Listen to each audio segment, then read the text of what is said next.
Now that we understand the differences between how to perform a repetition for maximum muscle mass and how to perform a repetition for maximum power and strength, I want to talk a bit more about two principles that are very important when it comes to maximum muscle growth.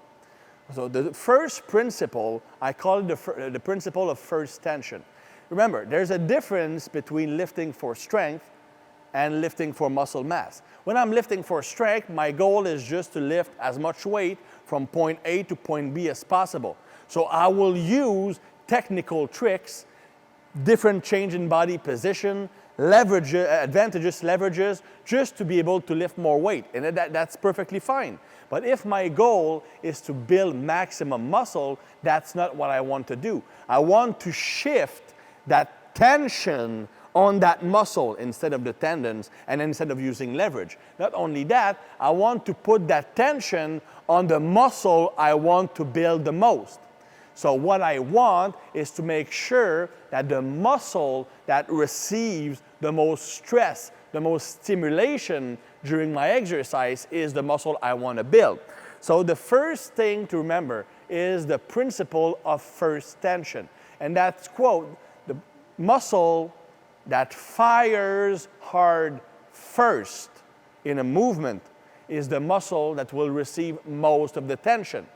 For example, if I'm doing a curl and the first thing that contracts are my traps and shoulders to get the weight started and then I curl, it's those muscles that will get the most tension. Yes, the biceps still work, but the maximum tension will be shifted to the delts and traps. If there's one thing that the body is not efficient at doing, is shifting tension from one muscle to the other during the performance of a repetition. So if I start with my shoulders and traps, these are the muscles that will receive most of the tension during that repetition. So what I want to make sure of is when I initiate the curl, I contract my biceps first so that they will perform most of the work. So initiate the rep with the biceps. To make sure that this happens, I'm flexing my biceps before I'm even moving the weight. Flexing my biceps, moving the weight. If I'm bench pressing, same thing. I'm lowering the weight, I'm flexing my chest, I'm lifting the weight. I'm stretching, contracting, lifting. The muscle that fires first in a movement is the muscle that will receive the most tension. The corollary to that is if you don't feel like a pump in a target muscle at the end of a set, you didn't use the proper muscle group. So you need to refocus on how you are performing each rep. The second mechanical principle that applies to maximum muscle growth is the muscle being stretched the most in an exercise will tend to be the muscle you recruit the most. So for example, if I'm doing a dumbbell fly and I feel the stretch mostly in my front delt and biceps, then these are the muscles that will tend to be recruited the most. If I feel the stretch in my chest, then that is likely the muscle that will receive the most stimulation.